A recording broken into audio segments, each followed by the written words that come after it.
నమస్తే, నేను మీ ఎంఏ నాయుడు. ఈరోజు విజయనగరం ప్రధాన అంశం చూద్దాం. విజయనగర ఉత్సవం సాంస్కృతిక వైభవం మొదలైన సిరిమాన ఉత్సవ సందడి. దసరా వచ్చిందంటే ఉత్తరాంధ్రలో సందడి వాతావరణం నెలకొంటుంది. పోసపాటి రాజవంశీయులు పాలించిన విజయనగరంలో ఉత్సవ శోభ సంతరించుకుంటుంది.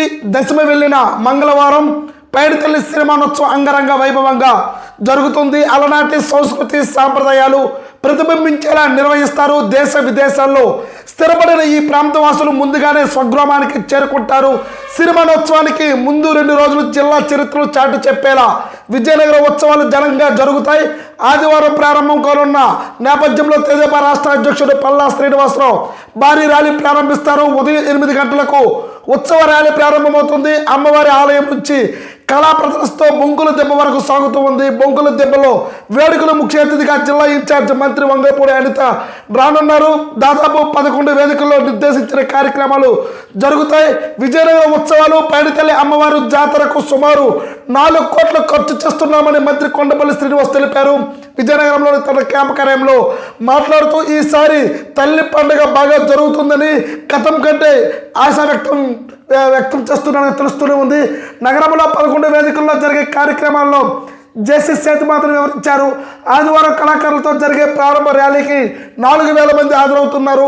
ఎలాంటి అవాంఛనీయ ఘటనలు చోటు చేసుకోకుండా అవసరమైన ఏర్పాట్లు చేయాలని మంత్రి అనిత సూచించారు.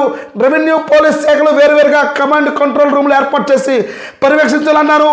వాతావరణంలో మార్పుల కారణంగా వారం రోజులుగా పగడపూట ఎండ కాస్తుంది. సాయంత్రానికి రోజు వర్షం కురుస్తుంది. దీంతో జిల్లా కేంద్రంలో విజయనగర ఉత్సవాలు పైడితల్లి పండుగ నిర్వహణ ఏర్పాట్లకు ఆటంకం కలుగుతుంది. ఏటా సిరిమానోత్సవం నాడు వాన కురిసిన ఈ ఏడాది వారం రోజుల నుంచే పడుతుంది. శనివారం సాయంత్రం మరోసారి దంచుకొట్టింది. దీంతో వేదికలన్నీ బురదమయంగా మారాయి.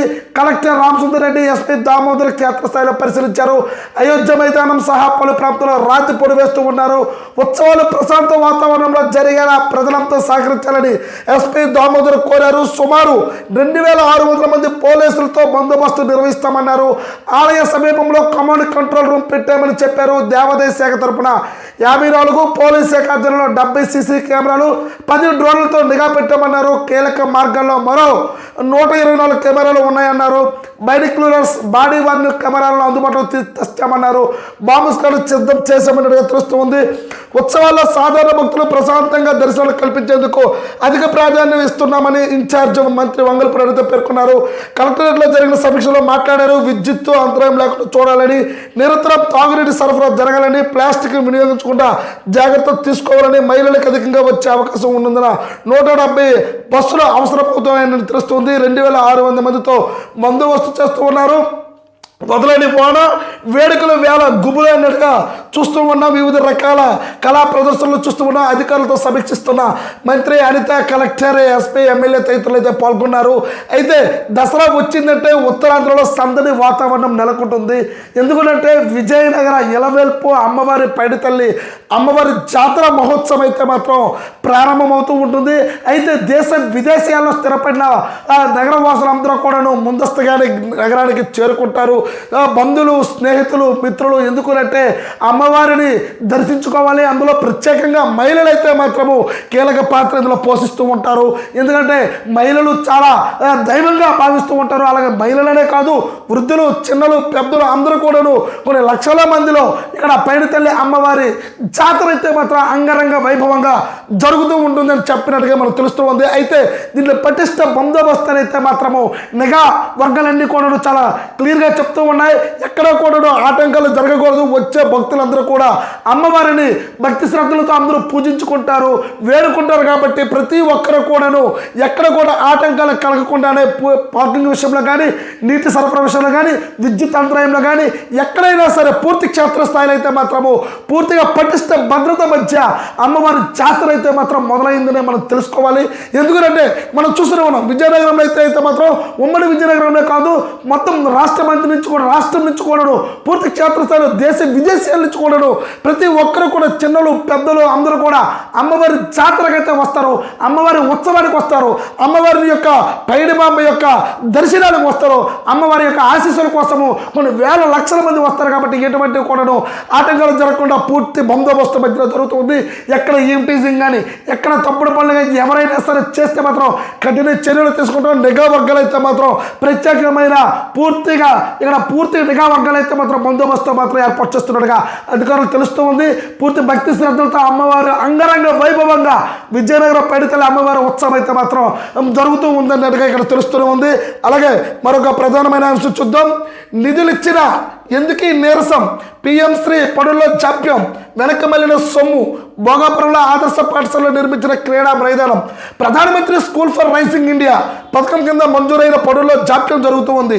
గత ఆర్థిక సంవత్సరంలో మంజూరైన వాటిని జూన్ నాటికే పూర్తి చేయాల్సి ఉన్న నేటికి అందుబాటులోకి రాలేదు. కొన్ని చోట్ల చేపట్టేందుకు అవకాశం లేక 11.78 లక్షలు నిధులు వెనక్కి పంపించాల్సిన పరిస్థితి, సకాలంలో ఖర్చు చేయకపోవడం, అవసరానికి మించి ఉండడం, స్థలభావం తదితర కారణాలతో నిధులు మురిగిపోయినట్లు అధికారులు తెలిపారు. ప్రాధాన్యత క్రమంలో తొలి దశలో 32వ దశలో 4వ పాఠశాలను ఎంపిక చేశారు.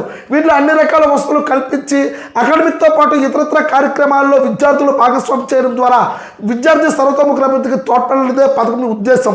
విద్యాలయాల్లో ప్రయోగశాల, క్రీడా మైదానాల అభివృద్ధి, గ్రంథాలయం, వంటగది, ప్రహారీలు నిర్మాణం, మరుగుదొడ్లు, వరుసపడి కల్వాలకు నిల్వలకు నిర్మాణాలు, విభిన్న ప్రతిభావంతులకు ర్యాంపులు, హ్యాండ్ రైలింగ్ మరమ్మతులకు, scout and guide section, computer ల్యాబ్లకు తదితర వాటి కోసం నిధులు కేటాయించారు. 2024-25లో 119 పనులకు 4.31 కోట్ల అంచనా వ్యయంతో పనులు ప్రారంభమయ్యాయి. సెప్టెంబర్ 16 నాటికి 75 పనులు పూర్తి కాగా 13 ఇంకా ప్రారంభం కాలేదు. మిగిలినవన్నీ వివిధ దశల్లో ఉన్నట్టుగా తెలుస్తూనే ఉంది.